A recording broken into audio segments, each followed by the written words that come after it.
मुझे नहीं लगता कि किसी भी मेडिकल कॉलेज में अभी इस समस्या का पूर्णतः समाधान हो पाया है। सभी मेडिकल कॉलेज में लगभग रैगिंग की जो शिकायत है, रैगिंग की जो समस्या है, वो सब पुरातन काल से चली आ रही है। कहीं ज़्यादा है, कहीं कम है। वो ये सोच के आया है कि मैं डॉक्टर बनूँगा, मैं अपने घर का नाम रोशन करूँगा, मैं ये करूँगा, वो करूँगा। ये सारी चीज़ें तो कहीं न कहीं उसके पीछे रह जाती हैं और ये सारी चीज़ें सिर्फ रैगिंग की वजह से। आज आप देखेंगे, जैसे आप बड़े क्लोजली जाके देखेंगे हमारे मेडिकल हॉस्टल्स में, हमारे फर्स्ट ईयर में के स्टूडेंट्स में, ये अब शिकायतें साल में 1 या 2 शिकायतें कभी-कभी आती हैं। जैसे किसी बच्चे ने किसी को कुछ कह दिया या किसी ने रैग करने की कोशिश की, उस पर एंटी रैगिंग कमेटी 24 आवर्स निगरानी रखती है। और हमारे वार्डन, एक अच्छी बात है एमजीएम मेडिकल कॉलेज की, हमारे वार्डन डेली ये सागर की अपनी क्षमता है पर माझी भी कब थकता है। सागर की अपनी क्षमता है पर माझी भी कब थकता है। जब तक है सांसों में स्पंदन उसका हाथ नहीं रुकता है। इसी हौसले से कर डाले सातों सागर पार। तूफानों की ओर बढ़ा दो नाविक निज पतवार। तूफानों की ओर बढ़ा दो नाविक निज पतवार। ये दिनकर साहब की लाइन है और बड़ा जीवन को रास्ता दिखाती है कि हमें डरना नहीं है, हारना नहीं है। सर पूरा गाना ऐसा, आई है वो रात नशीली, उसकी हर एक बात नशीली, तू भी आकर ले नशा। अच्छा, क्या बात है, वाह वाह, बहुत बढ़िया, बहुत ही शानदार। एनी आइडिया कि किस फैकल्टी की लव मैरिज हुई होगी? मुझे छोड़ के मेरा आंसर आप लोग कर चुके हैं। सर मुझे लगता है एपी जैन सर की हुई है। Doctor Ankit Pandey Jain sir. Yes. आपको रीजन भी बताना पड़ेगा, ऐसा क्यों लगता है? आप मेरी क्लास में। सर मैंने उन्हें इतनी बार भी देखा है, वो एक बहुत सुंदर सा टिफिन कैरी करता है। सुंदर सा टिफिन कैरी करते हैं तो आपको ऐसा लगता है कि उनकी लव मैरिज हुई हो? सर आई थिंक उनकी रिंगटोन से पता लग सकता है। आप कॉलर ट्यून की बात कर रही हैं कि रिंगटोन की बात? नहीं सर, जब उनका फोन आता है क्लास में तो उनकी रिंगटोन क्या बजती उनकी रिंगटोन भाई? सर गाना है। कौन सा गाना है? सर मेरी चाह वाला गाना है। मेरी चाह, मेरी चाह, मेरी चाह।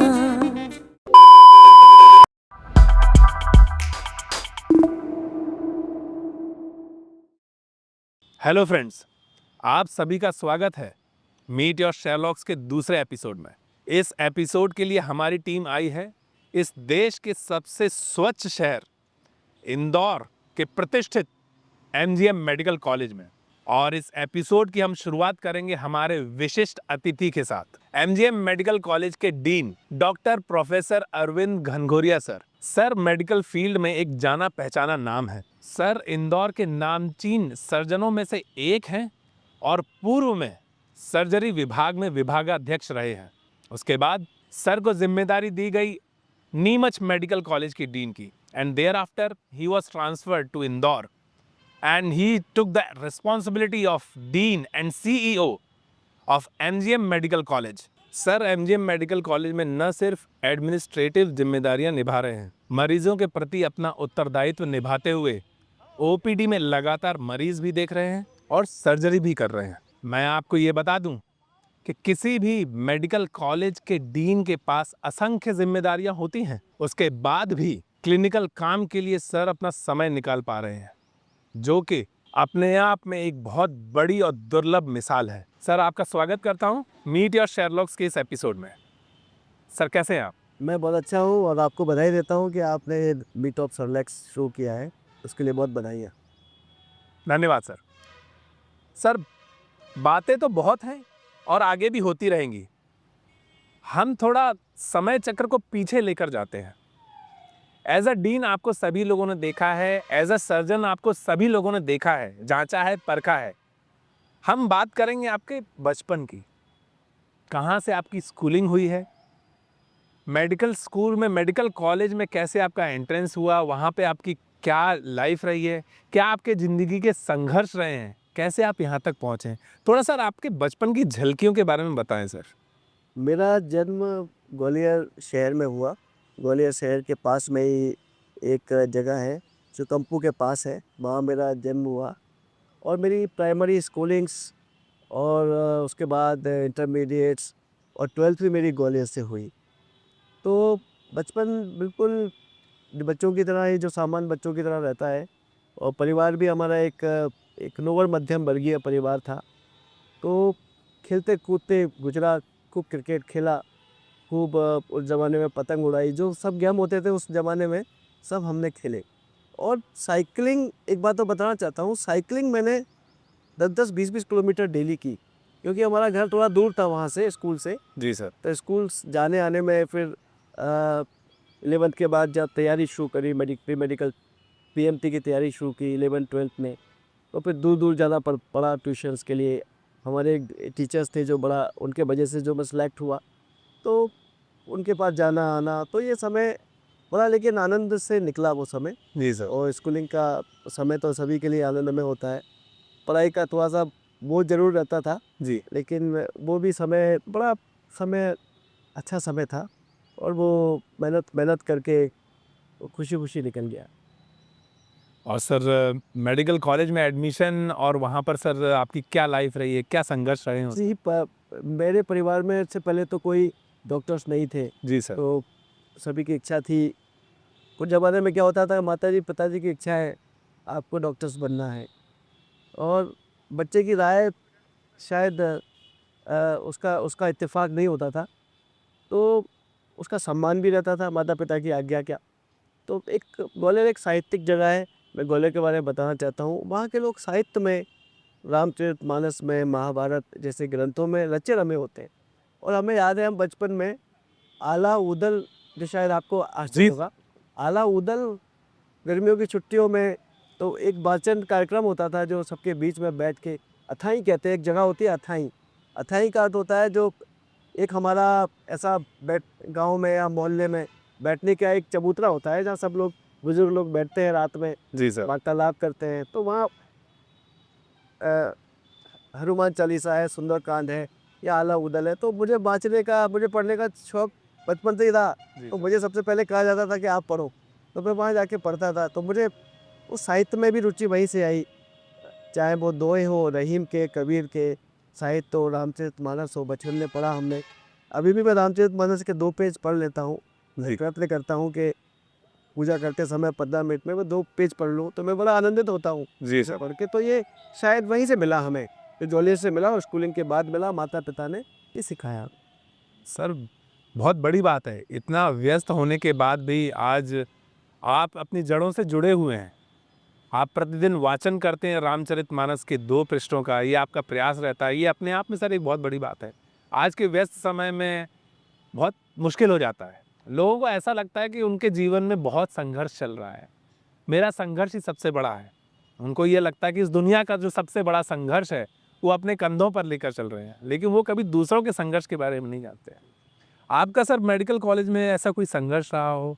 मेडिकल कॉलेज, देखिए, संघर्ष में ज़रूर होता है। जी सर। एक छोटी सी जगह से, छोटे से गांव से, मैं भी एक छोटा सा, मतलब शहर का, एक शहरी गांव था, जो शहर में नया नया मिल रहा था।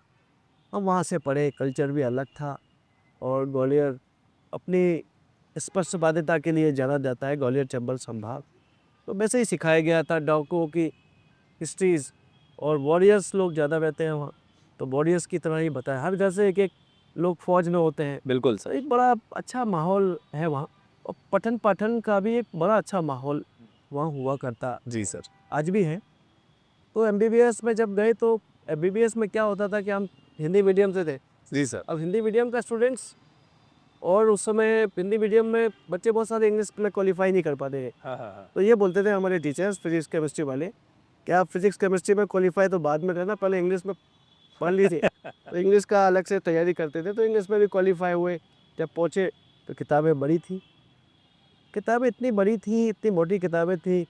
अब जैसे मैं आपको बताना चाहता हूँ, जैसे एक गाइटन थी हमारी, गाइटन जो फिजियोलॉजी गाइटन या वो, जी सर, बिल्कुल। उसमें एक शब्द था, पता उस जमाने की बात, वो स्पष्ट रूप से बता रहा हूँ, और आप लोग उससे कैसे लेंगे नहीं पता, कि एक शब्द आया था ओबियसली। ऑब्वियसली। ओबियसली लिखा था उसमें, तो ओबियसली कोई सेंटेंस था, एक पाब्लो रिफ्लेक्स पढ़ रहे थे। Obviously this is a natural reflex, but Pavlov won the Nobel prize for this research. तो पाब्लो ने नोबेल प्राइज जीता, आप डॉक्टर से, आप सब जानते हैं। तो ओबियसली शब्द का अर्थ नहीं पता था हमें। हाँ हाँ हाँ तो हमारा रूममेट थे, तो वो भी हमारे अच्छे मित्र थे, बड़े ऑर्थोपेडिक सर्जन है, बहुत बड़ा अस्पताल है उनका जी। दिल्ली में। तो उनसे हमने कहा कि ओबियसली का अर्थ, तो बोले हमें भी नहीं पता। 3 4 5 लोगों को और बुलाया, पूछा, तो ओबियसली का अर्थ हमारे उस समय बैच में जो हमारा कोर ग्रुप था नहीं पता। अब क्या करें, डिक्शनरी लाओ। बोले डिक्शनरी नहीं है, सुबह लाइब्रेरी खुलेगी तब डिक्शनरी से देखेंगे। तो सुबह डिक्शनरी से देखा हमने, तब ओबियसली का मतलब समझा। ऐसे ऐसे चैलेंजेस थे जो उस समय मिलते थे, लेकिन आप जब सतत करते रहते हैं तो आपकी मेहनत रंग लाती है, तो आप उसको इस चीज़ को क्रैक कर लेते हैं। एनाटॉमी हो, फिजियोलॉजी हो। और वी आर थैंकफुल, हमारे टीचर इतने अच्छे टीचर्स थे। इतना मेडिकल कॉलेज ग्वालियर का बड़ा प्रतिष्ठित कॉलेज हुआ करता था, और उन्होंने एक अच्छा माहौल था, सीनियर जूनियर्स का सपोर्ट मिला, और सीनियर्स का भी सपोर्ट, टीचर्स का भी सपोर्ट।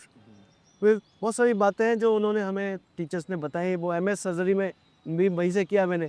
अच्छा सर, आपका पीजी भी वहीं से? भी मैंने वहीं से किया। जी। तो उसने लाइफ को कैसे बदला। एमबीबीएस तक ये बच्चा सोचता है, पिताजी कहते थे हमारे, बेटा एमबीबीएस कर लेना और गांव में जाके नौकरी करना और गरीबों की सेवा करना। उनका ये ध्येय था। तो हमें भी पता था कि यार एमबीबीएस करेंगे, क्योंकि हमारे परिवार में कोई डॉक्टर था ही नहीं। तो एमबीबीएस करना ही बहुत बड़ी बात थी उस समय। तो एमबीबीएस करने के बाद में फिर, लेकिन क्या हुआ कि मैं अच्छा स्टूडेंट था, तो मुझे इंटर्नशिप के बाद ही पीजी में इंटर्नशिप मिल गया, और मैं एमएस सर्जरी मैंने ग्वालियर की ऑप्ट कर ली। मुझे दूसरी ब्रांचेस भी मिल रही थी, लेकिन मुझे ग्वालियर रहना था, एक ऐसा था, तो मैंने ग्वालियर से ऑप्ट कर ली। अब ग्वालियर से ऑप्ट करने के बाद 3 साल में जो मेरे टीचर्स रहे, मैं उनका नाम जरूर लूँगा। हमारे डॉक्टर एसएम तिवारी साहब थे, वो रिटायर्ड है, अब तो 80 साल के हैं, लेकिन उनका जीवन का जो जीने का तरीका, एक पेशेंट से टॉक करने का तरीका, मेहनत करने का तरीका एक बेमिसाल था। उसको ना, वो किसी को नहीं कहते थे कि तुम अच्छा काम करो, वो स्वयं अच्छा काम करते थे और वो बच्चों को सीख देते थे। इसमें ईमानदारी है, करप्शन फ्री मेडिकल प्रैक्टिस का एक नैरेटिव्स है, और एक मैसेज है कि हमें कैसा व्यवहार करना है, लालच नहीं करना है, और चिकित्सक को एक अच्छा चिकित्सक और ईमानदार व्यक्ति होना चाहिए। और एक डॉक्टर बी आर श्रीवास्तव साहब थे, बड़े ही सहृदयी थे मरीजों से, अभी भी कैंसर के बड़े डॉक्टर्स हैं, और मध्य प्रदेश के और इंडिया के उस समय टॉप सर्जिकल ऑन्कोलॉजिस्ट में से एक है, भी कैंसर अस्पताल चलाते हैं ग्वालियर में। तो उन्होंने ये सिखाया कि लोगों से कैसे बात करना है। तो उनका एक स्टेटमेंट मैं आपको बताना चाहता हूँ। वो वार्ड में जाते थे तो हमसे कहते थे कि आपको कैसा बिहेव करना है अपने मरीज़ के साथ। मैं आपको 2 लाइन में बताता हूँ। जी सर। तो ये रहीम का दोहा है हाँ। कि रहीमन इस संसार में सबसे मिलियो धाय, ना जाने किस रूप में नारायण मिल जाए। तो वाह। कहते थे कि देखिए मरीज़ है, आपको लग रहा है कि आपके पास आया है, लेकिन हो सकता है नारायण स्वयं आए हों। आपके जो मित्र हैं वो भी नारायण की तरह हैं, आपके पत्नी हैं, आपके बच्चे हैं, आपके पिता हैं, वो सब में ईश्वर हैं। और विवेकानंद भी कहते हैं कि मैं उस देवता को पूछता हूँ जिसे लोग मनुष्य कहते हैं। हर मनुष्य में देवता का भाव है। बिल्कुल सर। जब ये भाव हमारे अंदर आएगा तो हमारा वो समाज पूरा पवित्र हो जाएगा। तो चिकित्सकों को हमारे टीचर्स ने हमें ये सिखाया, और मैं उनका जीवन भर उपकार तो नहीं भुला, उपकार तो हम चुका नहीं सकते, क्योंकि उन्होंने हमें एक अच्छा सर्जन बनाया, अच्छा व्यक्ति बनाने के लिए भी सिखाया। तो मैं उनको इसलिए याद कर रहा हूँ। सर बहुत ही बढ़िया। तो आपने ये देखा कि किस प्रकार से एक छोटे से शहर से आया हुआ लड़का मेडिकल कॉलेज में पहुंचता है, जो रात भर ये जानने की जद्दोजहद में था कि ऑब्वियसली शब्द का मतलब क्या होता है, और वो बालक एमबीबीएस करता है, पीजी करता है, और आज हमारे समक्ष बैठा हुआ है डीन बनकर। प्रदेश के सबसे बड़े medical college MGM medical college के डीन हैं सर। तो चलिए, ये तो ही सर आपके बचपन की बात हो गई, आपके कॉलेज की बात हो गई। अब थोड़ा सर आगे बढ़ते हैं, थोड़ा गंभीर मुद्दों की तरफ अपन बढ़ते हैं। बिल्कुल। कि जैसे सर डीन की जो कुर्सी है वो देखने में तो बहुत ल्यूक्रेटिव लगती है कि हाँ, हर व्यक्ति का आता है, कई लोगों के मन में, कई प्रोफेसर्स के मन में इच्छा होती है कि मैं डीन बन जाऊं। लेकिन डीन की कुर्सी पर बैठने के बाद क्या कभी सर आपको ऐसा महसूस हुआ है, ऐसा एहसास हुआ है कि अरे ये क्या मेरे सर पे कांटों का ताज आ गया है? क्या कभी कोई ऐसी समस्या निकल के आई है देखिए मानवीय पहलू है, एक स्वभाव है हमारा। और मैं भी ये सोचता हूँ कि कभी कभी लगता है मैं एक सर्जरी विभाग का प्रोफेसर रहा, जी सर। एक सर्जन हूँ, अभी भी सर्जरी करता हूँ। पहले मैं 5-7 सर्जरी पर डे करता था, आज भी मेरी यूनिट्स है, लेकिन मैं एक आध सर्जरी कर पाता हूँ। डेली मैं कोशिश करता हूँ एक सर्जरी कर लूँ और अमूमन कर लेता हूँ। मुझे लगता है कभी कभी नहीं, पेशेंट्स को मतलब मुझे सर्जिकल वर्क ही करना चाहिए।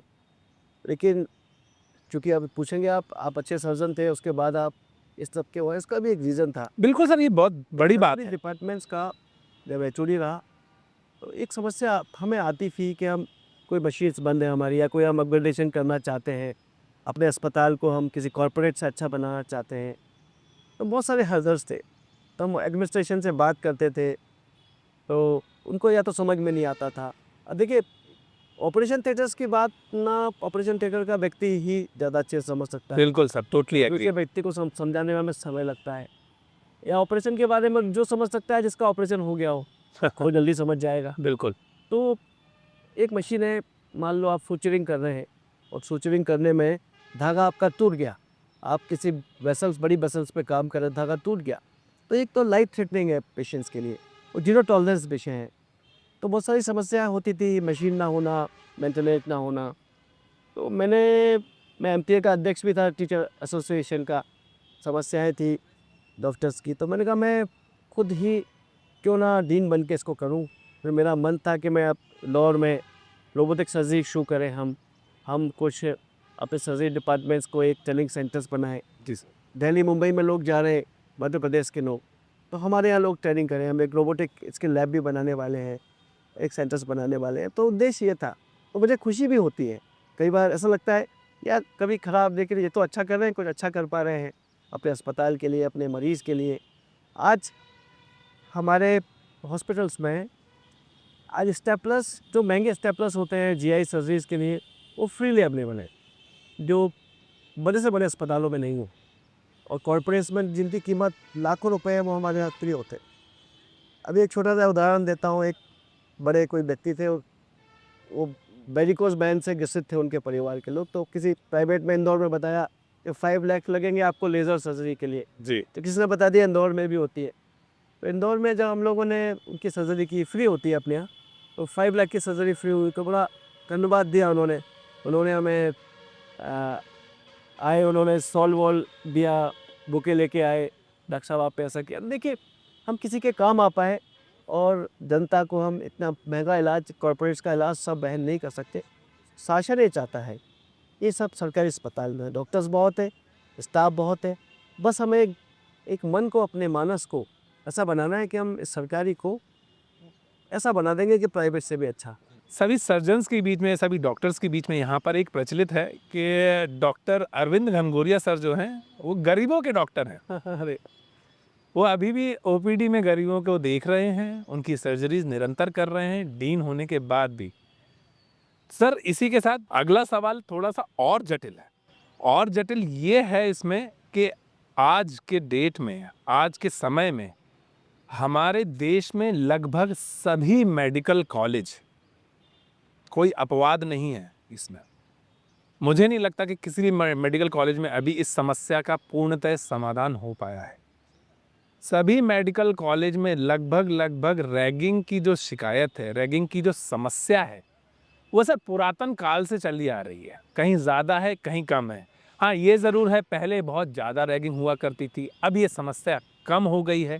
सभी मेडिकल कॉलेज में किसी न किसी रूप से, प्रत्यक्ष अप्रत्यक्ष तरीके से ये समस्या आ रही है, ये हो रही है। होता क्या है कि जो बच्चा है, 17, 18, 19 साल का बच्चा, वो एक प्रोटेक्टिव एनवायरनमेंट में रह रहा है। आजकल स्कूल में, हमारे ज़माने में जो स्कूल हुआ करते थे, हमें तो टीचर्स मारा भी करते थे, डंडे से मार दिया, कान खींच दिया, और हम आके घर में बता भी नहीं पाते थे माँ बाप को, कि उनको बताया तो वो और पिटाई करेंगे कि तुमने ही कुछ किया होगा, इसीलिए तुम्हें मार पड़ी है। लेकिन आज जो सिनेरियो है सब एकदम पलट चुका है। आज स्कूल में अगर किसी बच्चे को डांट भी दिया जाए, तो उसके पेरेंट्स जाके शिक्षक के ऊपर चढ़ बैठते हैं कि आपने मेरे बच्चे को इस प्रकार से डांटा क्यों, आपको डांटना नहीं चाहिए था। तो मतलब एक प्रकार से मैं ये कह रहा हूँ कि स्कूल में बहुत ज़्यादा प्रोटेक्टिव एनवायरनमेंट है, घर पे बहुत ज़्यादा एकदम बच्चे को एकदम प्रोटेक्ट करके रखा जा रहा है, वो एक्सपोज ही नहीं है इन सब चीज़ों को लेकर। फिर वो बच्चा कोचिंग जाता है, कोचिंग में तैयारी करता है कि मैं मेडिकल कॉलेज में जाऊंगा, एक ऐसा मेडिकल कॉलेज जहां पर मैं जाऊंगा, मैं वहां पे दोस्तों के साथ रहूंगा, पढ़ाई भी करूंगा, एक बहुत बड़ा डॉक्टर बनूंगा। और फिर वो एक लैंड अप करता है किसी मेडिकल कॉलेज में, वो यहाँ पर आता है, आते ही वो अपने प्रोटेक्टिव एनवायरनमेंट से बाहर आ चुका है। अब उसके माँ बाप उसके साथ नहीं हैं, उसके यार दोस्त सब पीछे छूट चुके हैं, और वो ऐसे एनवायरनमेंट में आ गया है और वहाँ पर आते ही से कुछ सपने लेकर आया है। वो ये सोच के आया है कि मैं डॉक्टर बनूंगा, मैं अपने घर का नाम रोशन करूंगा, मैं ये करूंगा वो करूंगा। ये सारी चीज़ें तो कहीं ना कहीं उसके पीछे रह जाती हैं। आते ही से उसको कई बार ऐसा फेस होता है, ऐसा महसूस होता है कि मैं ये कहाँ पर आ गया। और ये सारी चीज़ें सिर्फ रैगिंग की वजह से हैं। रैगिंग आज की डेट में कम हो गई है लेकिन ख़त्म नहीं हुई है। ये कहना पूर्णतः गलत है कि रैगिंग सभी जगह से ख़त्म हो चुकी है। ये प्रश्न पूरे देश में ही बड़ा चैलेंजिंग विषय है, और नेशनल मेडिकल काउंसिल ने जैसे जीरो टॉलरेंस कहा है, हम सब जानते हैं। उसी जीरो टॉलरेंस के तहत पूरा इंडिया और सभी मेडिकल कॉलेजेस अब इसको बहुत स्ट्रिक्टली फॉलो कर रहे हैं।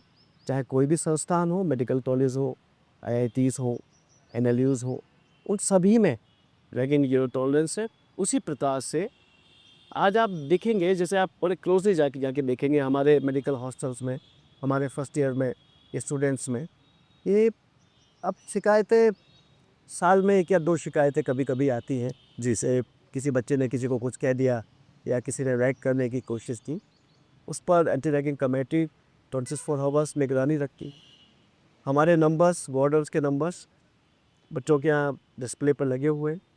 और हमारे वार्डर्स, एक अच्छी बात है MGM मेडिकल कॉलेज की, हमारे वार्डर्स डेली हॉस्टल जाते हैं। ये हमने जब से मैंने यहाँ ज्वाइन किया, डेली राउंड ले रहे हैं। डेली जाते हैं हॉस्टल्स में, राउंड लेते हैं, उनका फूड क्वालिटी, उनसे बात करते हैं, पूछते हैं कि वो उनको कोई तकलीफ़ तो नहीं है, कोई सेक्लूजन का इशू तो नहीं है, बच्चे अलग हैं माँ बाप से, उनके माँ बाप से भी कोऑर्डिनेट करते हैं। काउंसलर हैं हमारे पास 24 आवर, तो साइकाट्रिस्ट के डॉक्टर्स हैं, मतलब कोई तकलीफ़ होती है वो सब करते हैं। एनाटॉमी, फिजियोलॉजी, बायोकेमिस्ट्री, तीनों सब्जेक्ट्स के प्रोफेसर्स हैं, वो भी एक अच्छे साइकोलॉजिस्ट की तरह कार्य करते हैं। बड़े सब्जेक्ट्स हैं, पढ़ाई टफ होती है, लेकिन बच्चों को ऐसा एटमॉस्फेयर दिया जाता है। अब MGM मेडिकल कॉलेज में एक और हमने शुरू किया है, वेलनेस क्लासेस, जो वीक में एक बार एनाटॉमी का क्लास लेक्चर है, तो वहाँ के प्रोफेसर्स एक वेलनेस के लिए, हैप्पीनेस के लिए क्लासेस है। वेलनेस क्लासेस जी। इस तरह बच्चे थोड़ा सा टीचर्स के साथ कंफर्टेबल होते हैं। टीचर्स और स्टूडेंट्स की उम्र में बहुत पड़ते हैं, तो जब हम फ्रेंडली तभी होते हैं, तो जब हम कोई एक्टिविटीज़ करते हैं, स्पोर्ट एक्टिविटीज़ करते हो, फन एक्टिविटीज़ करते हैं, कोई मोटिवेशनल मूवीज़ देख लेते हैं, कोई कॉमेडीज़ मूवीज़ देख लेते हैं, तो ये भी प्रावधान हमारे मेडिकल कॉलेज में है। जी सर। और हम लोग दृढ़ संकल्पित हैं कि इसको हम पूर्ण तरह रोकें, और जीरो टॉलरेंस विषय। सर अगला क्वेश्चन से पहले मैं आपसे ये बात करना चाहूँगा कि जो मेडिकल कॉलेज की जो लाइफ है, हमारा जो शेड्यूल है, करिकुलम है, वो आम स्टूडेंट से ज़्यादा होता है, टफ होता है, बहुत स्ट्रेसफुल लाइफ होती है। तो जो बच्चे आते हैं उनके ये जो स्ट्रेस दूर करने के लिए कई स्ट्रेस बस्टर्स की ज़रूरत होती है। उसके लिए सभी मेडिकल कॉलेजेस में अलग अलग क्लब्स की स्थापना होती है, क्लब्स होते हैं, स्पोर्ट्स एक्टिविटी होती हैं जो निरंतर चलती हैं, कई जगह नहीं चलती हैं, ये सारी चीज़ें हैं। तो इसी को लेके हमारे मेडिकल कॉलेज से एक छात्र का प्रश्न है आपके लिए कि हमारे यहाँ जो स्टूडेंट क्लब हैं वो है कि नहीं है, उनको ये जानकारी ही नहीं है कुछ स्टूडेंट्स को।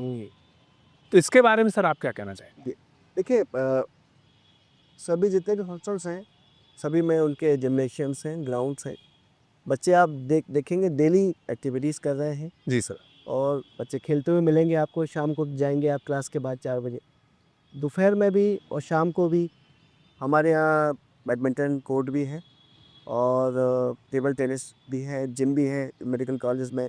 एक बड़ा सुंदर अभी भव्य क्रिकेट का ग्राउंड है, और जो बन गया है वो अच्छी तरह से क्रिकेट मैच होते हैं। अभी आपने देखा ये कॉलेज के एनुअल फेस्ट भी वहीं हुआ था, एक्टिविटीज़ भी वहीं हुए थे, और एक पवेलियन भी बहुत अभी हमारे यहाँ बन गया है, लगभग ख़त्म होने वाला है। और इसी प्रोजेक्ट के तहत जो सैंक्शन प्रोजेक्ट है हमारे यहाँ, अभी 4-6 महीने में एक बास्केटबॉल का ग्राउंड भी बन जाएगा और टेनिस का ग्राउंड भी बन जाएगा। जी सर। ये सब अभी शुरू हो जाएगी, एक्टिविटी चल रही है और सुदृढ़ हो जाएंगी।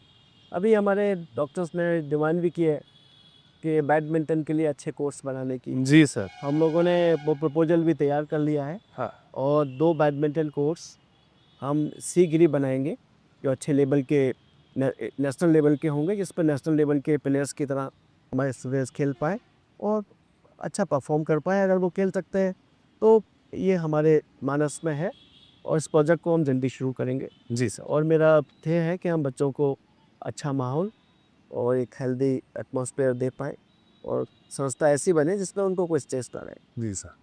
सर, आज के इंटरव्यू का आखिरी सवाल आपसे मैं पूछना चाहूँगा कि आज के समय में जो हमारा युवा है, यूथ है, भरपूर ऊर्जा से ओत-प्रोत है।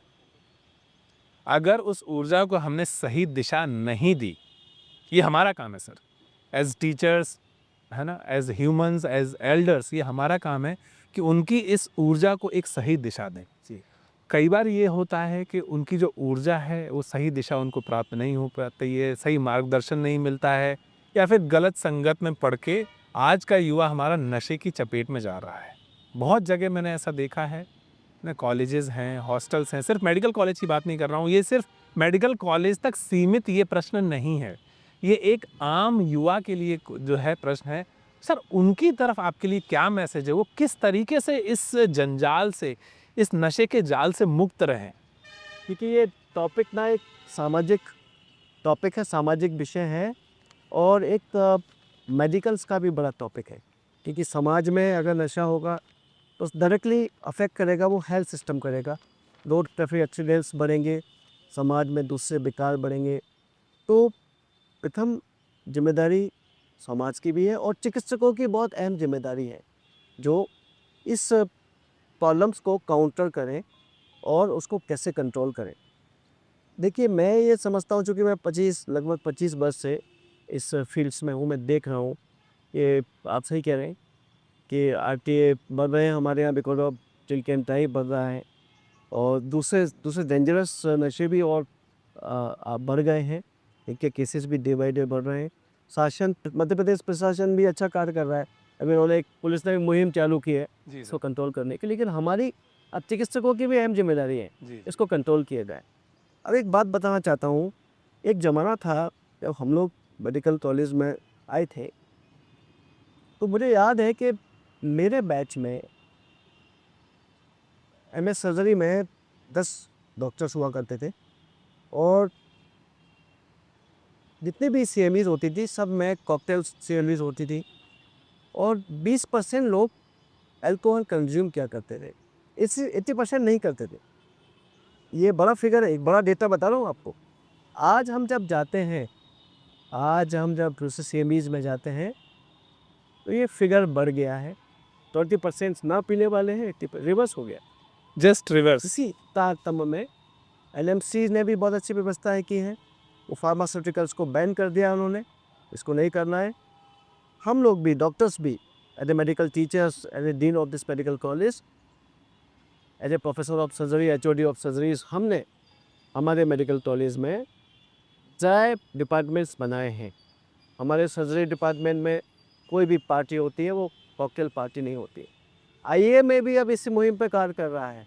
एक नेशनल मेडिकल ऑर्गेनाइजेशन बता रहा हूँ, एक हमारा डॉक्टर का ऑर्गेनाइजेशन है, पूरे इंडिया में मेडिकल स्टूडेंट्स को, सीनियर स्टूडेंट्स को, पीजीज़ को, सुपर स्पेशलिस्ट को, फैकल्टीज़ को ये बता रहा है कि नहीं, अब हमें समाज के लीडर बनना है। लोग कहते हैं, हम कहते हैं, मैं 25 साल से एक मुहिम चला रहा हूँ कि सात्विक भोजन करें। मैं एक सर्जन हूँ तो मैं देख रहा हूँ कि सात्विक जो लोग हैं उनको बीमारियाँ कम हैं, स्मोकर्स हैं उनकी बीमारियाँ ज़्यादा हैं, कैंसर्स हैं, और अल्कोहल कंज्यूमर्स हैं उनकी भी ज़्यादा बीमारियाँ हैं, कैंसर इसमें एक भयावह रोग है। तो वो दिन डे बाई डे बढ़ रहा है, तो हम लोग इस पर काम कर रहे हैं। हम जब कहते हैं किसी स्कूल या कॉलेज में जाके एक्टिविटीज़ होती हैं, हम कहते हैं कि नहीं स्मोक ना करिए, अल्कोहल ना पीजिए, तो हमसे वो सवाल करते हैं कि डॉक्टर साहब आप तो अल्कोहल पीने की मना कर रहे हो, आपके डॉक्टर तो खुद सड़क पे खड़े होकर पीते हैं। तो we are the face of the communities, हम लीडर्स हैं। हमें सामूहिक रूप से और हर तरह से इसका समझना है, इसका विरोध करना है, खुद भी इस्तेमाल नहीं करना है, दूसरों को भी रोकना है। अहम ये नहीं है, एक कविता की पंक्ति बता रहा हूँ, अहम ये नहीं है कि मैं अच्छा आदमी हूँ, अहम ये है कि मैंने कितनों को अच्छा बनाया है। अहम ये नहीं है कि मैं शराब नहीं पीता हूँ, अहम ये है कि मैंने कितनों को रोका है। अहम ये नहीं है कि मैं बहुत ज्ञान का सागर हूँ, अहम ये है कि मैंने इस ज्ञान से कितनों के घर को सुशोभित किया है। तो मुद्दा यही है कि हम ऐसा कार्य करें, हमारा ईश्वर ने हमें डॉक्टर्स बनाया है, हमारी जिम्मेदारी समाज के प्रति है। हम अपने देश को, अपने राष्ट्र को एक माने, और अगर कोई बीड़ी सिगरेट शराब पी रहा है सामूहिक रूप से, वो दुर्भाग्यपूर्ण है, और हम उसको ना सोशल मीडिया के माध्यम से रोकें। कितने वीडियोज़ हैं जो कह रहे हैं कि स्मोकिंग ना करिए। सर बहुत बहुत ही अच्छे विचार हैं आपके sir, thank you very much. Thank you so much. इस सर इंटरव्यू के अंत में मैं चाहूँगा कि एक जो दोहा जो आप कह रहे थे वो हमारे दर्शकों के साथ आप वो दोहा एक शेयर बड़ी ओजस्वी लाइन लिखी है और कविता है पूरी, बहुत सुंदर, मैं आपको बताता हूँ। और मुझे भी बड़ा प्रभावित करती है शुरू से ही। मैं अपने क्लास में जब भी जाता हूँ बच्चों को ज़रूर सुना देता हूँ कि सागर की अपनी क्षमता है पर माझी भी कब थकता है। सागर की अपनी क्षमता है पर माझी भी कब थकता है। जब तक है सांसों में स्पंदन उसका हाथ नहीं रुकता है। इसी हौसले से कर डाले सातों सागर पार। तूफानों की ओर बढ़ा दो नाविक निज पतवार। तूफानों की ओर बढ़ा दो नाविक निज पतवार। ये दिनकर साहब की लाइन है और बड़ा जीवन को रास्ता दिखाती है कि हमें डरना नहीं है, हारना नहीं है, किसी भी हाल में बढ़ते जाना। बहुत बढ़िया सर, बहुत ही शानदार, धन्यवाद सर। तो इसी के साथ मैं अंत करना चाहूँगा इस इंटरव्यू का। हमारे साथ थे एमजीएम मेडिकल कॉलेज के dean doctor professor Arvind Ghanghoria sir. अंत में मैं दुष्यंत कुमार की कुछ पंक्तियों के साथ इस इंटरव्यू को ख़त्म करना चाहूँगा। सिर्फ हंगामा खड़ा करना मेरा मकसद नहीं, मेरी कोशिश है कि ये सूरत बदलनी चाहिए। मेरे सीने में नहीं तो तेरे सीने में सही, हो कहीं भी आग लेकिन ये आग जलनी चाहिए। धन्यवाद। आज हमें एमजीएम मेडिकल कॉलेज में मीट योर शेरलॉक्स के दूसरे एपिसोड में, पहला एपिसोड हमने शूट किया था विदिशा में, वहाँ पर भी हमने स्टूडेंट्स से इंटरेक्ट किया था। And again here in MGM medical college आज हम आप लोगों से इंटरेक्ट करेंगे। ठीक है, तो हमारे साथ हैं 2022 बैच एंड 23 बैच। तो 2022 के 3 लोग हैं और बाकी सभी बैठे हैं 23 बैच के। ठीक है, तो अब हम लोग इन बच्चों से सवाल लेंगे फॉरेंसिक फैकल्टीज़ के लिए, dean of this medical college जो हैं डॉक्टर अरविंद घंघोरिया सर, उनके लिए कोई सवाल हो वो लेंगे, और फिर हम बच्चों से सवाल करेंगे कि वो अपनी फैकल्टीज़ और डीन के बारे में कितना जानते हैं, कितना उनका इंटरेक्शन हुआ है, कितना नहीं हुआ है। ठीक है, तो सबसे पहला सवाल है कि जो फॉरेंसिक मेडिसिन के एचओडी हैं, क्या आप सभी फैकल्टीज़ का नाम जानते हैं? Do you know about everybody? ठीक है, तो out of all these faculties, है ना, जितनी भी फैकल्टीज हैं, इनमें से do you have any idea कि किस फैकल्टी की लव मैरिज हुई है? Anybody can raise your hand and answer the question. It's a guess ना, ऐसा जरूरी नहीं है कि आप सही आंसर कर दो। ऐसा हो सकता है क्या फॉरेंसिक की क्लास में? कितनी बार समझाया मैंने कि ऐसा जरूरी नहीं है कि आंसर आप लोग सही करो। और मेरे जो क्वेश्चंस होते हैं उसके आंसर आपने सही किया आज तक? कभी नहीं किया, हमेशा आंसर उल्टा ही निकलता था, क्योंकि मैंने पूछे ही ऐसे थे। मुझे मालूम था कि आप लोग गलती करोगे, इसलिए सवाल मैं ऐसे ही पूछता था कि आप लोग गलती करते चलो और मैं आप लोगों के मजे लेते रहूं, है ना। तो एनी आइडिया कि किस फैकल्टी की लव मैरिज हुई होगी? देख के ऐसा लगता है किसी को, मुझे छोड़ के मेरा आंसर आप लोग कर चुके हैं।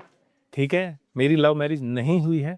मेरे अलावा डॉक्टर बीके सिंह सर हैं, एचओडी हैं, एसोसिएट प्रोफेसर हैं doctor Tapan Pendro, assistant professor doctor Sunil Soni and doctor Ankit Pandey Jain. 4 faculty हैं, इंक्लूडिंग मी, आप लोग 5 मान लो। हम पांचों में से किसी की लव मैरिज हुई हो, ऐसा आपको लगता है? सर मेरा नाम अदिति बामनी है, बैच 23। हाँ। सर मुझे लगता है एपी जैन सर की हुई है। डॉक्टर अंकित पांडे जैन सर की। यस। अच्छा देखिए, सवाल के साथ हाँ या ना बताना तो बहुत ईजी है। आपको रीजन भी बताना पड़ेगा, ऐसा क्यों लगता है? आप मेरी क्लास में हैं। सर वो मैंने उन्हें ऐसे नहीं- जितनी बार भी देखा है वो एक बहुत सुंदर सा टिफिन कैरी करता है, तो मुझे ऐसा लगता है। सुंदर सा टिफिन कैरी करते हैं तो आपको ऐसा लगता है कि उनकी लव मैरिज हुई हो। रीजन नहीं, फॉरेंसिक में यही तो सीखते हैं, ऑब्जर्वेशन, है ना। इन्होंने ऑब्जर्व किया कि that tiffin is very beautiful, तो माइट बी उनकी लव मैरिज हुई हो। और कोई और आंसर? सर आई थिंक उनकी रिंगटोन से पता लग सकता है। मतलब उनकी रिंगटोन से दो चीजें होती है, एक होता है कॉलर ट्यून और एक होती है रिंगटोन, है ना। कॉलर ट्यून जब हम किसी को कॉल करते तो हमें सुनाई देती है। आप कॉलर ट्यून की बात कर रही हैं कि रिंगटोन की बात? नहीं सर, जब उनका फोन आता है क्लास में तो उनकी रिंगटोन रिंगटोन क्या बजती है उनकी रिंगटोन भाई? सर ऐसा? गाना है। कौन सा गाना है? प्लीज थोड़ा सा सुना सर दीजिए। मेरी जा मेरी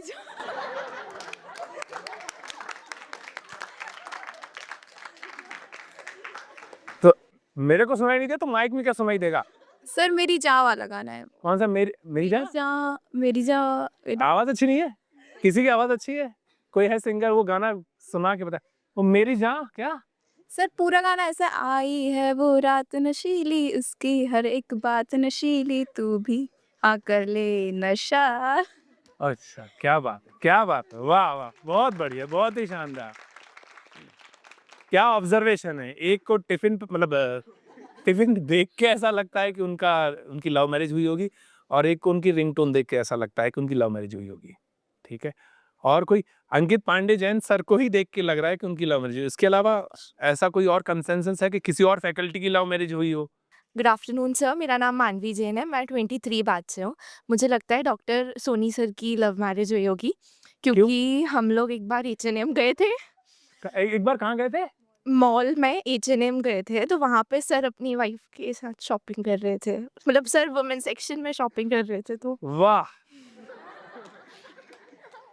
मतलब एक बार हम लोग मॉल में गए थे, वहां पे सर अपनी वाइफ के साथ शॉपिंग कर रहे थे, इसलिए हमें लगता है कि सर की लव मैरिज हुई होगी। क्या कॉन्सेप्ट है भाई। अच्छा हुआ मुझे आप लोगों ने मॉल में नहीं, है ना। ठीक है। और कोई? अच्छा, अगला सवाल ये है कि आपको जो अभी पूरा करिकुलम चला आ रहा है, एमबीबीएस का करिकुलम चला आ रहा है, इसमें से आपका फेवरेट सब्जेक्ट, मतलब लिक्रेटिव अट्रैक्टिव सब्जेक्ट कौन सा लगता है कि जो आपको पढ़ने में मजा आता है, या फिर कि इजी लगता है? देखो, सब्जेक्ट जो इजी लगने लगता है वो पढ़ने में भी बहुत अच्छा लगता है। तो फेवरेट सब्जेक्ट क्या है? कुछ है कॉमन कंसेंसस के अपार्ट फ्रॉम फॉरेंसिक? फॉरेंसिक का नाम कोई नहीं लेगा। Sir good morning sir, sorry sir, good afternoon sir. Sir अपनी मेरा नाम सर साहिल अगस्ती। शख्सियत ऐसी है, गुड मॉर्निंग गुड आफ्टरनून लोग कंफ्यूज हो जाता है। Good afternoon sir. सर मेरा नाम साहिल करनानी है। सर मुझे फर्स्ट ईयर से एनाटमी और फाइनल ईयर से सर्जरी, ये दोनों अच्छे लगता है। क्यों? सर अगर मैं जैसे मैं स्टार्टिंग में मतलब एनाटमी मैंने अच्छे टीचर से पढ़ी थी, कौन apart from this college, Ashwani sir से। सर वो फैकल्टी मैरो के अभी फर्स्ट ईयर के फैकल्टी और ई गुरुकुल के फैकल्टीज़ हैं, तो मेरा काफ़ी अच्छा रहा है डिसीजन कि मैंने अश्विनी सर चूज़ किया। ओके। और सर फाइनल ईयर से doctor Rohan Khandelwal sir, sir he is a awesome faculty surgery के। तो कहाँ पे है वो? सर मैरो नहीं, क्लास नहीं लगी ना अभी तक सर्जरी की। गुड। और सर्जरी आपने पढ़ ली?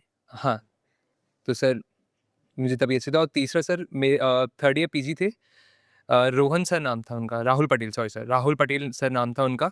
सर सेकेंड ईयर से थर्ड ईयर तक ही वॉज विद मी, मतलब उन्होंने मुझे बहुत सारे एग्जामिनेशंस करना सिखाया, तो मेरा काफ़ी इंटरेस्ट बनाया उन्होंने। एनाटमी पास हो गया ना? हाँ अच्छे से। सर्जरी अभी होगा, देना है पेपर भी नेक्स्ट ईयर। देखते हैं।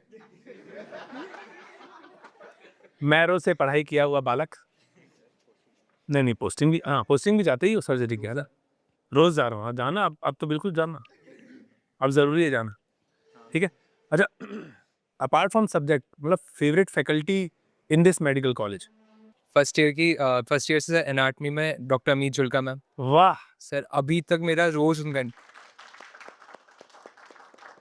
फर्स्ट ईयर से फेवरेट फैकल्टी है डॉक्टर जुल्का मैडम, है ना। और एनाटमी इन्होंने पढ़ी कहाँ से है? नहीं सर, अभी मतलब वैसा भी सीन नहीं, क्योंकि मुझे पूरे फैकल्टीज़ में से सिर्फ एक ही वही फैकल्टी रखते हैं जो कि काफ़ी डेडिकेटेड है पढ़ाने में, और उनकी स्लाइड्स में ना सिर्फ फ़ोटोज़ होती हैं, थ्योरी नहीं लिखी होती, लिख के नहीं लाती लिख के नहीं लाती है ना? इंटरेस्ट कम से कम मतलब जो टीचर लिख के ला रहा है और वहाँ पे वो पढ़ दे रहा है स्लाइड का, दैट इज सिर्फ पढ़ ऑब्वियस। हाँ सर, पढ़ना मेरे भी भी क्लास देगा ना में सर। स्लाइड्स तो मैं तो और नहीं पर सर आपने काफ़ी सर थ्योरी बिल्कुल पढ़ देना आकर, कहानियाँ ज्यादा होती है ना। हाँ बस लाइन टू लाइन पढ़ देना, फिर क्या पढ़ाना, तो कोई भी बोल देगा सर। ये भी बात सही है, वो लिख कोई- के लाए वहाँ पे लाइन बोल तो सर कोई 5th क्लास का बच्चा उठा लो, वो कोई पढ़ा देगा सर, लाइन टू लाइन ऐसे रीड करना हो तो। हाँ। तो मतलब टीचिंग जो है हमारे मेडिकल कॉलेज में it should be improved, yes sir. उस लेवल पे आनी चाहिए कि जो फैकल्टीज हैं वो आए और आके लाइन टू लाइन पढ़ के ना चले जाए, हाँ, at least they should explain those things, and photographs ज्यादा होनी चाहिए, हाँ सर, है ना। स्लाइड्स में लिखे हुए मैटर ज्यादा नहीं होने चाहिए, बिकॉज इंटरेस्ट वो जो मटेरियल है that is available everywhere, yes sir. है ना। That is available in text, जो टेक्स्ट बुक्स है बच्चा वहां से भी पढ़ सकता है, हाँ सर। उसको क्लास आने की क्यों जरूरत है। और आपने अटेंडेंस कंपलसरी कर रखी है मेडिकल कॉलेज में, एमजीएम मेडिकल कॉलेज में। कोई मैसेज है, कोई इम्प्रूवमेंट है, क्या चाहते हैं कि क्या चीज़ और अच्छी होनी चाहिए, है अच्छी चीज़ें चल रही हैं सारी। Canteen sir, please anyone of you, anyone from apart from, है ना, एक्सप्लेन कीजिए कि मतलब क्या, प्लीज। सर कैंटीन होना चाहिए। नाम क्या है आपका? मैं धनंजय कुशवाहा, धनंजय कुशवाहा, 23 बेस से। हाँ। हाँ सर, कैंटीन होना चाहिए और थोड़ा अच्छा होना चाहिए। कैंटीन अभी है नहीं क्या? नहीं अभी नहीं है, कैंटीन एक ही है तो छोटी सी। न बंद हो गए सर, अच्छा बंद हो गया, कितना टाइम हो गया बंद हुए? 6-7 महीनों। 6-7 महीने हो गए, तो कैंटीन है ही नहीं। नहीं है, फिर आप लोग कहाँ, बाहर खाते हैं। बाहर कहाँ? तेजू प्रशांत, तो ये प्रशांत वगैरह आउट उसकी ऑफ दिस कैंपस, इस कैंपस से बाहर जाकर आपको कैंटीन की व्यवस्था करनी पड़ती है, यहाँ पे कैंटीन नहीं है, ठीक है। तो कैंटीन तो ऑब्वियसली मस्ट है कि भाई लेक्चर्स में, क्लासेस में, ब्रेक में अगर ऐसा है तो वहाँ पे कैंटीन अवेलेबल होनी चाहिए। आपका मैसेज डेफिनेटली अथॉरिटी तक पहुँच, सर अच्छा होना चाहिए। सिर्फ आपका नहीं, मतलब हाँ अच्छा और बड़ा होना चाहिए। अच्छी कैंटीन में क्या चाहिए आपको? मतलब हाइजीन वगैरह का ध्यान हाइजीन इज अ पार्ट, नहीं कहीं कैंटीन। सर पुरानी कैंटीन में ऐसा कुछ नहीं था, वो सब गंदा पड़ा रहता था। पुरानी कैंटीन गंदी पड़ी रहती थी, that was not hygienic at all, है ना। तो अगर कैंटीन हो तो हो सकता है इसीलिए वो बंद कर दी गई, क्योंकि वो हाइजीन मेंटेन ना कर पा रहा हो, इसलिए उसको हटा दिया गया हो। There must be sort of complaints बहुत सारी हुई हो, है ना। तो कैंटीन होना चाहिए, हाइजीनिक होना चाहिए, अच्छा होना चाहिए, और हर फ्लोर पे होना चाहिए मेरे ख्याल से, ऐसे मतलब ऊपर जो सबसे भी टॉप फ्लोर बन रहा है वहाँ पर बना दो बहुत लंबा, है ना। थोड़ा रूफ टॉप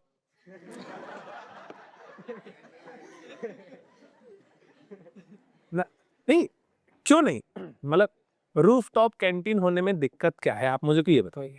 ये कुछ नहीं सर। हो सकती है ना यार, बच्चे वहां पे जा रहे, तो कैंटीन एक ऐसी जगह है जहाँ पे यार थोड़ा सा रिलैक्स माहौल होना चाहिए, आराम से रिलैक्स बैठे हुए हैं, अपना नाश्ता वाश्ता कर रहे हैं, सारी चीजें कर रहे हैं। अगर रूफ टॉप पे है कैंटीन तो उसमें दिक्कत क्या है ना। एक सीनिक व्यू मिल रहा है, ऊपर बैठे हुए हैं, आपस में गपशप कर रहे हैं, सारी चीजें। हम सिर्फ पढ़ने तो नहीं आते ना कॉलेज में, और भी चीजें हैं जरूरी, है कि नहीं। ठीक है, कैंटीन के अलावा और इसका ही प्लीज। सर मेरा नाम कार्तिक पटेल है, 23 बेस से हूँ सर मैं। सर मेरा ये है कि सर पार्किंग में सर कैमरे होने चाहिए, क्योंकि मेरी सर गाड़ी 2 बार कॉलेज से चोरी हो चुकी है, 2 अलग-अलग गाड़ी चोरी हुई बता। और सर दूसरों की भी हो चुकी, मतलब कॉलेज से ही। अच्छा, 2 बार गाड़ी चोरी हो Yes, चुकी है, sir. एक बार चोरी हुई फिर तुमने दूसरी खरीद ली। हाँ सर, फिर वो भी चोरी हो गई। दोस्त कुछ तो गड़बड़ है, तुम्हारी गाड़ी 2 बार चोरी हो रही है, सर दूसरों की और की भी हुई है, हमारी बेस से एक और फिर की भी- रिकवर नहीं हुई, नहीं कंप्लेन वगैरह सर, जो पहली वाली थी वो मिल गई, अभी दूसरी वाली तो नहीं है, मिल जाएगी। नहीं मिलेगी सर। अब तो मतलब बहुत टाइम हो चुका है, बहुत time हो गया। 6-7 तो मतलब पार्किंग डेडिकेटेड होनी चाहिए, हाँ। एटलीस्ट कवर्ड हो जाए, सिक्योरिटी ज़्यादा होनी चाहिए। सिक्योरिटी ज्यादा होनी चाहिए, और वहाँ पे कैमरे लगे होने यस चाहिए। सर।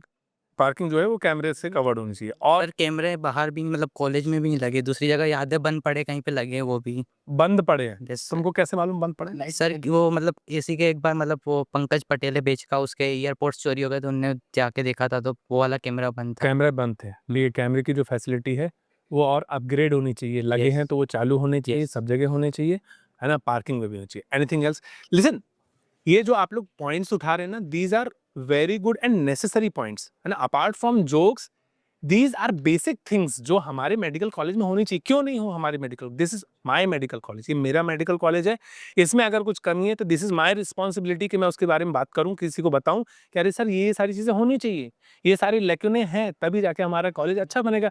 एक सेफ एनवायरनमेंट हमको चाहिए पढ़ने के लिए, सेफ स्ट्रेस फ्री एनवायरनमेंट, तभी एक बच्चा पढ़ सकता है अच्छे से। और कोई प्लीज बेटा प्लीज माइक पास ऑन कर देना। गुड आफ्टरनून सर, मेरा नाम निधि अग्रवाल है, मैं 23 बैच की हूँ सर। रीडिंग रूम में वाईफाई नहीं, सही में खांसी आई थी।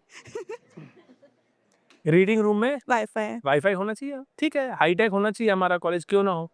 आईआईटी कैंपसेस होते हैं, जाके देखिए आईआईटी कैंपस में, वहाँ पे स्विमिंग पूल है, क्रिकेट ग्राउंड है, ये है वो है, सारी चीज़ें अलग अलग है। यहाँ पे क्या प्रॉब्लम है? मेडिकल कॉलेज में क्यों नहीं हो सकता wifi? Good afternoon sir. Yes. Sir I am Muskan Jat from 2023 batch. Sir इस कॉलेज में कुछ बेसिक और हाइजीन और सैनिटेशन रिगार्डिंग जो इश्यूज है वो भी है। फॉर एग्जांपल बारिश के टाइम पे जो पूरा पानी है वो पूरा इस यहाँ पे भरा जाता है, इस वाले फ्लोर पे। इवन अंदर वाली जो रीडिंग रूम है उसमें तक बारिश का पानी अंदर आ जाता है। हॉस्टल्स में भी सर सेम मतलब है कि हॉस्टल्स में भी सैनिटेशन वगैरह की जो इश्यूज है वो बस पूछे जाते हैं कि क्या प्रॉब्लम है, बट अभी तक सॉल्व नहीं हुए हैं। हमें 3 साल हो चुके हैं बट अभी तक वो प्रॉब्लम सॉल्व नहीं हुए हैं। इवन इतना ही नहीं, जो वॉशरूम्स में विंडोज है वो तक नहीं लगी है सर। तो ये तो बहुत ही बेसिक सी चीज़ है, इसके बारे में भी कितनी बार कंप्लेंट हुई है, बट ये तो सेफ्टी का कंसर्न है और ये भी अभी तक फुलफिल नहीं हुआ है। मेरा नाम ईशांत मालविया है, मैं 2023 बैच का हूँ। तो सर थोड़ा आउटर रीडिंग रूम पे भी ध्यान देना चाहिए, वो उसको बहुत ऐसे करके रखा है, उसके कुर्सी और टेबल को मतलब सर उसमें कुर्सी और टेबल जो है ना, मतलब वो सर हो चुके हैं, मतलब उनका काम उनने अपना सर मतलब ऐसे हिलने लगी हैं कुर्सियाँ, पुरानी हो गई हैं कुर्सियाँ, ऐसा कह सकते हैं। सर पुरानी हो गई हैं कुर्सियाँ। और सर मतलब उसे और सर मतलब अरे चलेगा ओके। उसके बाद सर वहाँ पे मतलब ऑर्गेनाइज बोल पा रहा है, यही बहुत बड़ी हिम्मत की बात है ना। Because most of the problems वो ऐसा नहीं है कि वो सॉल्व क्यों नहीं है, इसलिए नहीं क्योंकि किसी ने बोला ही नहीं है ना।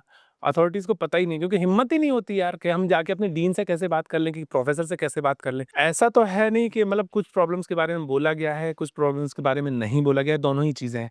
बट कोई ऐसा सिस्टम है कि अपने पास कि कोई स्टूडेंट्स का कुछ एक कमिटी हो, एक सोसाइटी सॉर्ट ऑफ हो, कि हाँ वो अपनी जो कमिटी है, जैसे जूनियर डॉक्टर्स एसोसिएशन है, जेडीए है, जुड़ा हो रहता है ना।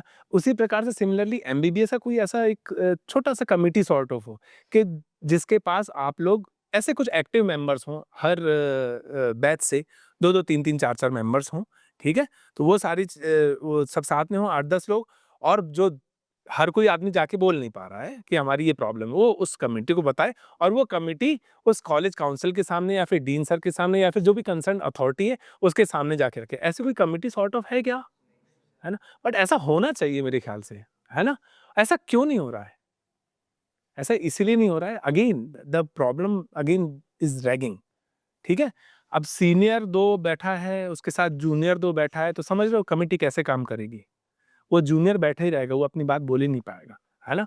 तो इंस्टेड ऑफ हम लोग जो इन्वॉल्व हैं रैगिंग जैसी चीज़ों में, कंस्ट्रक्टिव चीज़ों में हम लोग इन्वॉल्व रहें तो ज़्यादा अच्छा है ना। सभी सीनियर जूनियर्स मिलके रहें, सारी चीज़ें करें, और बढ़िया अलग अलग जो क्लब्स हैं, रीडिंग क्लब्स हैं, स्पोर्ट्स हैं, ये सारी एक्टिविटीज़ जितनी ज़्यादा होंगी उतना ज़्यादा ये रैगिंग वैगिंग ये मेरे ख्याल से थोड़ा सा कम होगा। यस बच्चे, आप गुड आफ्टरनून सर। सर मेरा नाम मिली जैन है, I am from 2023 batch. And sir जैसे कि इन लोगों ने सबने बताया कि कैंटीन नहीं है एंड ये नहीं है, तो सेम ऐसा ही इशू है एक, कि यहाँ पे ड्रिंकिंग वाटर भी हमें मतलब ऐसा नहीं लगता कि कोई सेफ ट्रस्टवर्दी सोर्स है जिससे हम पानी भर के पिए तो मतलब वो साफ़ पानी होगा। जैसे ये जो बाहर अभी ईशान ने बताया, जैसे बाहर जो पानी फैला रहता है, तो मैंने एक बार यहाँ पे क्लीनिंग वर्कर्स से बोला था कि आप ये पानी आप लोग साफ़ नहीं करते हैं क्या, कि मतलब क्या है, आप लोग साफ़ तो करते हैं बट फिर भी ये क्यों आ जाता है। तो उन्होंने बोला कि जो वाटर कूलर है उसकी ड्रेनेज ही सही नहीं है, तो जो भी पानी वहाँ फैलता है वो नीचे ही एक्यूमुलेट होता जाता है, तो वो पानी रहता है। एंड वो भी वाटर कूलर हमें पता नहीं कभी साफ़ हुआ है या नहीं हुआ है, एंड काफ़ी लोग अभी भी भर लेते हैं उससे पानी, क्योंकि सर मजबूरी में करना पड़ता है यहाँ पे। सही बात है, या तो पानी भरो या कैंटीन से पानी खरीदो। कैंटीन नहीं है सर। सॉरी, मैं भूला नहीं था, मुझे पता था कैंटीन नहीं है, लेकिन एनकैश करना था moment. And sir even one more concern, यहाँ पे डॉग्स भी काफ़ी हैं, मतलब इवन रीडिंग रूम तक में आ चुके हैं काफ़ी बार तो डॉग्स अंदर। सर अभी तो आप कुछ पढ़ना चाहते हैं? एक्टिवास के कवर्स भी फाड़ दिए उनने, पार्किंग में जो लगी रहती हैं एक्टिवास, बागडा शाम तक दिख रहे हैं उनके सीट कवर्स ही फट चुके हैं। डन, ठीक है, please. Good afternoon sir. Sir मेरा नाम वैष्णवी इंगोले है, मैं बैच 23 से हूँ। सर बेसिक सिक्योरिटी का इशू है। जैसे अगर हम शाम तक लाइब्रेरी में पढ़ते हैं तो वो गेट बंद कर देते हैं, बोलते हैं ये गेट 8 से भी नहीं जाना है, गेट 9 से भी नहीं जाना, आप एमवाई के गेट से जाओ। और सर सामने ही bus stop I bus stop है, तो कई लोग वहीं से ट्रैवल करते हैं, तो गेट 9 ही सिर्फ खुला रखेंगे, गेट 8 खुला नहीं रखेंगे, तो हमें घूम के जाना होता है। और आप गार्ड से क्या बोलोगे कि आप गेट खोलो गेट खोलो, तो हमारे पास ऐसा कोई सोर्स होना चाहिए जिससे हम डायरेक्टली बात कर सकें कि हाँ हमारा गार्ड का इशू है, ये गेट खुलवा दीजिए।